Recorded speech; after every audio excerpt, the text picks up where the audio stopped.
Bonsoir à tous et bienvenue dans ce portrait consacré aujourd'hui à l'ancien président Henri Konan Bédié. Pour en parler, je reçois Jean-Paul Auro, président de l'Union des journalistes ivoiriens en France. Bonsoir, président. Bonsoir, Carly. Henri Konan Bédié était nommé HKB. Il est né le 5 mai 1934 à Daoukro. On l'appelait aussi le Sphinx de Daoukro. Pourquoi? Justement, le Sphinx, parce qu'à chaque fois où on le condamnait à la vie politique, à chaque fois, il avait la possibilité de revenir à plusieurs reprises. Pendant qu'on le condamnait, on disait oh, politiquement c'est fini, pour la vie publique c'est fini. Il revenait. Mais il est intéressant d'annoncer ou de dire que à la date de sa naissance, il est né Aimé Konan Bédié. C'est après sa rencontre avec Henriette qui se fait baptiser lui-même Henri par amour pour sa femme. Sa biche royale, voilà, comme il l'appelle. Et dans quel milieu grandit alors le jeune Aimé? Le jeune Aimé, par rapport à ce qui est annoncé, par rapport à ce que nous avons pu entendre, il est né dans une famille véritablement aisée. Parce que lorsqu'il arrive à Guiglo, dans le cercle de Guiglo, dans la période coloniale, ça là-bas se trouve, je crois, le lycée le plus important de Côte d'Ivoire, il arrive avec avec des camions de victuailles, de nourriture, de la banane, du riz. Pour un élève qui arrive dans ces zones pendant la période coloniale avec autant de richesses, on se disait à l'époque véritablement il était issu d'une famille fortunée. Et comment il fait ses premiers pas en politique? Ses premiers pas en politique commencent dans l'ordre, je pourrais dire, diplomatique en tant qu'ambassadeur de la Côte d'Ivoire, mais c'est un homme de gauche, naturellement. Quand on lit les premiers écrits, les premiers textes d'Henri Konan Bédié, ce sont des textes d'hommes de gauche. Ce sont des textes aussi il s'engage dans des combats, il s'est engagé dans le combat de libération des peuples noirs où il était aux États-Unis. C'était quelqu'un qui n'avait pas on pourra dire, sa langue dans la poche. On ne dirait pas, il était très taiseux pour autant. Oh non, il est certainement avec la sagesse, avec le temps, il parlait peu, mais lorsqu'il parlait, c'était des phrases assez fortes. Donc ambassadeur, ministre de l'économie et des finances et président de l'Assemblée nationale de Côte d'Ivoire, ce qui lui vaut en principe le titre de successeur naturel, ce qui devrait arriver, ce qui aurait dû facilement arriver au lendemain du décès. C'est durant cette séquence-là que naîtra la question de l'ivoirité, un concept qui lui collera à la peau jusqu'à sa mort. Oh, ce n'est pas dans ce contexte exactement de sa prise de pouvoir que naît le concept d'ivoirité, mais c'est bien avant, après son élection réelle après 1995, avec un certain nombre d'intellectuels autour de lui, dont le professeur Jean-Noël Loukou, naît la question d'ivoirité. Mais la question d'ivoirité, j'aimerais m'arrêter un instant pour qu'on soit très prudent. Au moment où ce concept naît, c'est un concept qui a une vocation et un sens culturel. Il s'agit de montrer la particularité de la culture ivoirienne. Comme à un certain moment, en France, les Léopold Sédar Senghor ont parlé de francité. C'était en ce moment-là, il fallait parler d'identité culturelle ivoirienne. Voilà comment naît l'ivoirité. Mais naturellement, ou bien je dirais de façon maladroite, certains leaders politiques ont pensé qu'il était bon d'utiliser ce concept pour pouvoir éliminer un certain nombre de personnes. Mais j'aimerais rappeler, dans le document que nous venons de voir, la notion d'autoproclamation d'Henri Konan Bédié en tant que président. Pour moi, c'est une mauvaise approche. La Constitution ivoirienne avait prévu dans ses dispositions, dans son article 11 à l'époque, la Constitution ivoirienne de 1960 avait prévu que le président de l'Assemblée nationale assurait l'intérim remplaçait le président de la République en cas de vacances du pouvoir et achevait son mandat. Bon, quoi de plus normal que les choses soient activées, donc il ne s'est pas autoproclamé. C'est la Constitution ivoirienne qui avait mis en place ces dispositions. C'est un abus de langage alors? Oh, mais pendant longtemps, il a été affublé de ces thèmes qui, à mon sens, étaient un peu méprisants. Quel était son style de gouvernance? Qui étaient les hommes sur lesquels il s'appuyait pour travailler à l'époque? Henri Konan Bédié est arrivé, quand il arrive à la tête de la Côte d'Ivoire, le PDCI est dans une zone, je pourrais dire, une période de fermentation. Il y a la vieille garde qui est là, qui est arrivée avec le président Félix Houphouët-Boigny, qui ne veut pas partir, et il y a lui, ces éléments, ils ont moins de 50 ans et moins de 60 ans, les autres ont plus de 70 ans, et au niveau de ces deux générations qui se disputent la gestion du PDCI. Donc quand il arrive, il est obligé, comme je le citais tantôt, un certain nombre de personnalités qui sont jeunes, des professeurs, des intellectuels, j'ai cité en l'occurrence le professeur Jean-Noël Loukou, il était un peu en discorde avec feu Laurent Donafologo, mais qu'il a soutenu lors de cette période difficile lors du décès du président Félix Houphouët-Boigny. Donc il arrive lui aussi avec une nouvelle génération, sans brusquer les choses, sans faire partie la vieille garde du PDCI. Un des siens crée ce qu'on a appelé le cercle national Bédier, qui pour lui permettrait de favoriser l'ascension sociale de ceux qui le soutiennent au sein du PDCI RDA. Donc c'est comme ça que naît le CNB, le cercle national Bédier, pour faire sa promotion, la promotion de ses idées et d'une certaine façon faire partir ou faire disparaître Félix Houphouët-Boigny dans l'esprit des uns et des autres. C'est l'héritier politique légitime de Félix Houphouët-Boigny? Du point de vue des tests, c'est l'héritier d'Houphouët-Boigny. Du point de vue des tests de la République, c'est l'héritier de Félix Houphouët-Boigny. Du point de vue du PDCI, c'est l'héritier de Félix Houphouët-Boigny. Parce que quand Houphouët-Boigny disparaît, personne au sein de ce parti ne revendique le pouvoir au sein du PDCI. Lui seul le revendique. Et il le revendique avec tout ce qu'il faut. Parce que, ne nous trompons pas, hein, dans nos pays-là, pour diriger un parti politique, au-delà du fait d'avoir la volonté, il faut aussi avoir les ressources.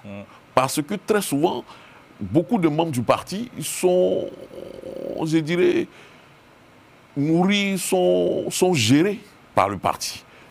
Henri Konan Bédié arrive, il a les moyens, il a cette capacité de mobiliser des fonds, des ressources, et pour entretenir ces gens qui sont autour, qui vivent du parti. Et ça, il a réussi. Certainement, d'autres personnes qui étaient des cadres du parti n'ont pas eu ce courage ou n'avaient peut-être pas ces moyens. Bon, donc il est arrivé, il a revendiqué le PDCI et il a récupéré le PDCI. Quelles sont les grandes réalisations ou les chantiers qu'il a mis en place parce qu'il était président? Le président Henri Konan Bédié arrive après une période difficile de la Côte d'Ivoire. La Côte d'Ivoire sort d'une situation d'ajustement, d'un plan d'ajustement structurel. L'hôpital est en panne, l'école est en panne. Et il réussit d'une certaine manière à... On a une dette importante, mais il réussit en tant qu'économiste. Il réussit avec sa garde à remettre la Côte d'Ivoire sur pied. On pourra parler des infrastructures. Aujourd'hui, la mosquée du plateau, c'est Henri Konan Bédié. Le centre culturel, du moins ce palais de la culture de Treichville, c'est sous Henri Konan Bédié. Il a réalisé des choses, mais malheureusement, les 12 chantiers qu'il devait mettre en route, avec son ministre du Plan à l'époque, Tidiane Thiam, malheureusement, le coup d'État de 1999 a mis un coup d'arrêt au grand projet qu'il avait pour la Côte d'Ivoire. Justement, le 24 décembre 1999, je pense qu'il vivra l'un de ses pires réveillons. On regarde d'humeur de jeunes soldats qui transforment en coup d'État. Moi, je n'y crois pas. Je n'y crois pas. C'est certainement le storytelling que ceux qui avaient fait le coup d'État de l'époque avaient voulu servir aux Ivoiriens et au reste du monde. Mais en réalité, ce coup d'État, on apprendra plus tard qu'il y avait c'était un coup d'État tout simplement. Tous les coups d'État sont des coups d'État politiques. Il y avait une volonté réelle de renverser le président Henri Konan Bédié. Ce n'est pas un mouvement d'humeur de quelques bidasses ou quelques militaires. C'était véritablement, les gens voulaient renverser le président Henri Konan Bédié pour quelqu'un d'autre, ou bien pour... Voilà, et puis, voilà, ce n'est pas un mouvement d'humeur non, l'histoire nous apprendra plus tard qu'en réalité, ce n'était pas ça. C'était une commande politique.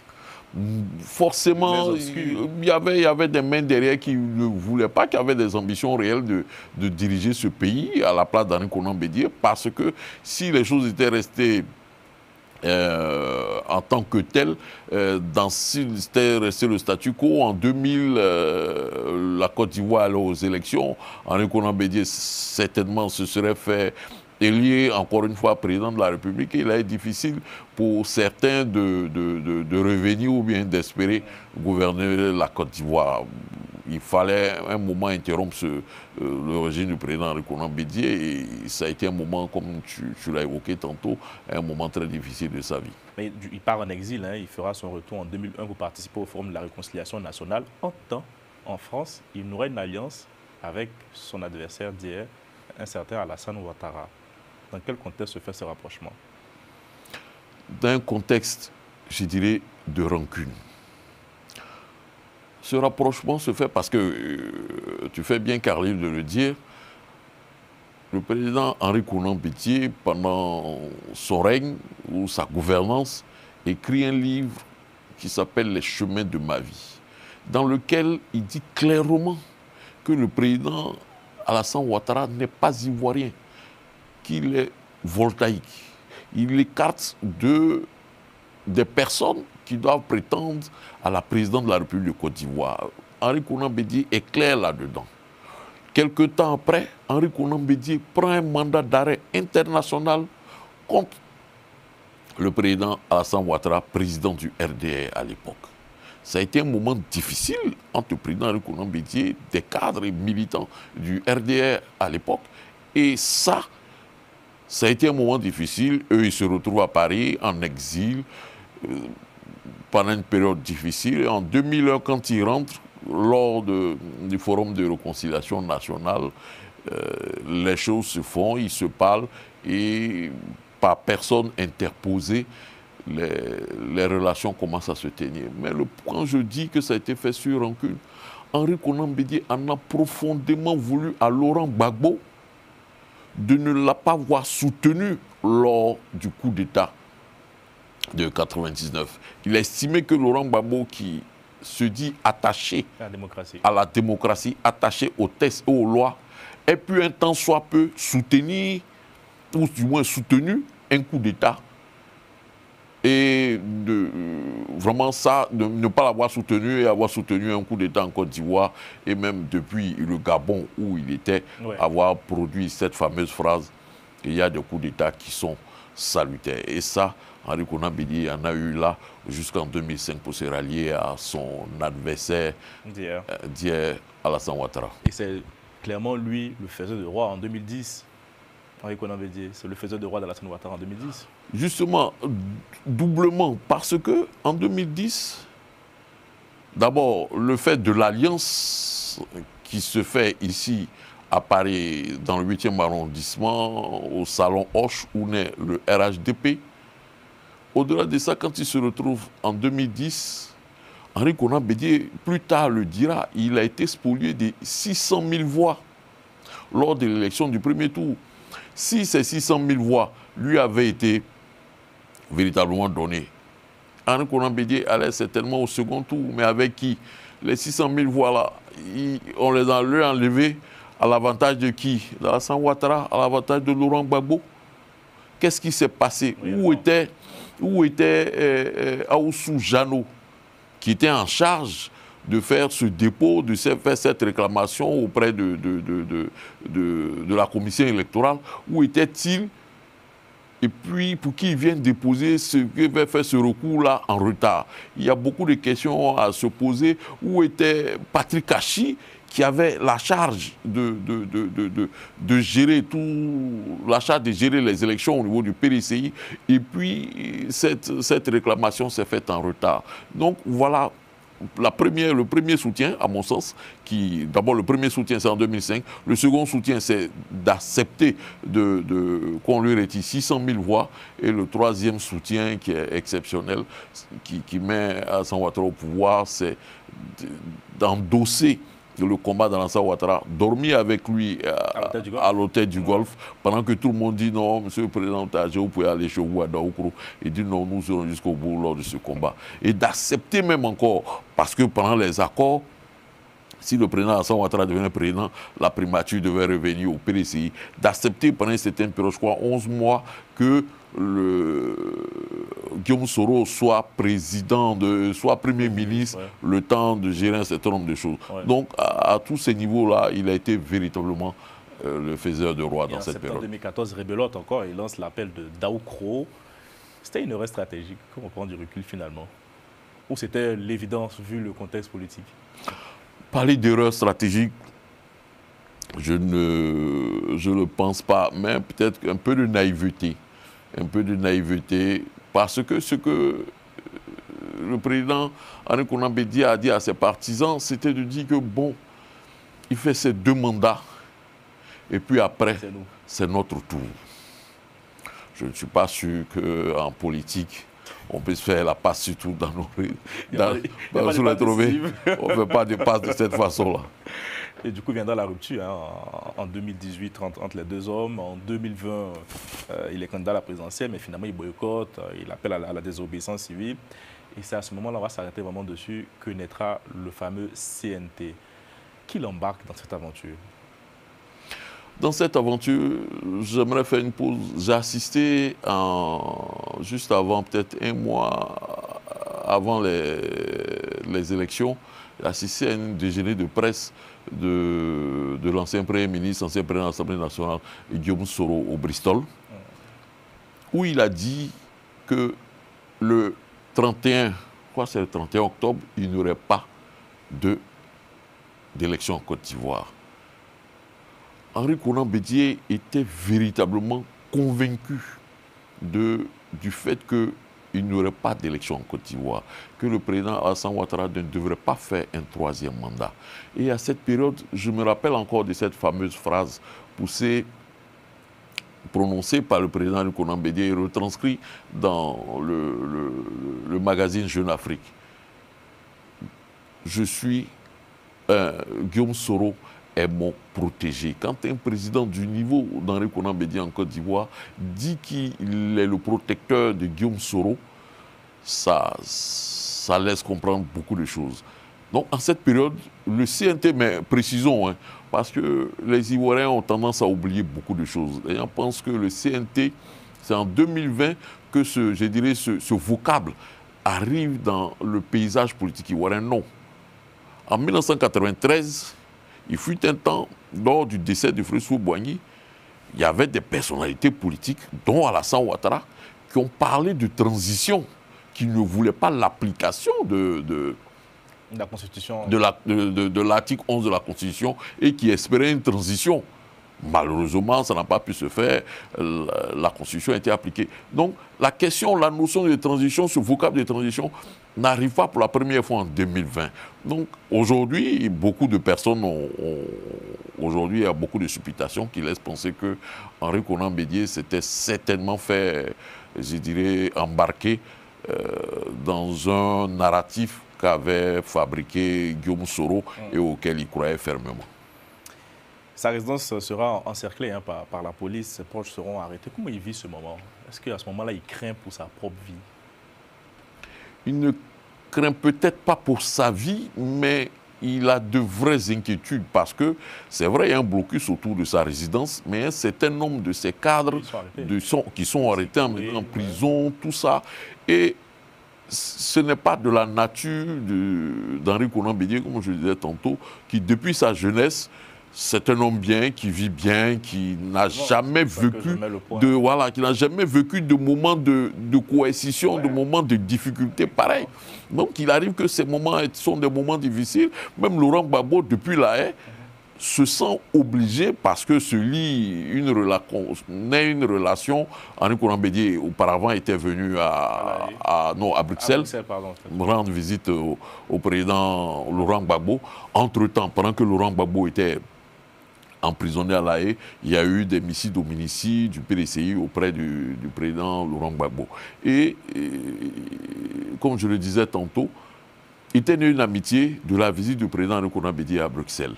À partir de ce moment-là, Laurent Gbagbo se sent obligé ou est obligé de passer un coup de fil. On a vu le communiqué après de Maître Abiba, passer un coup de fil à Ahmed Bakayoko, paix à son âme, pour lui demander d'alléger le dispositif autour de la résidence du président Henri Konan Bédié, ou certainement, même si possible, d'arrêter ça, que le président rentre chez lui à Daoukro.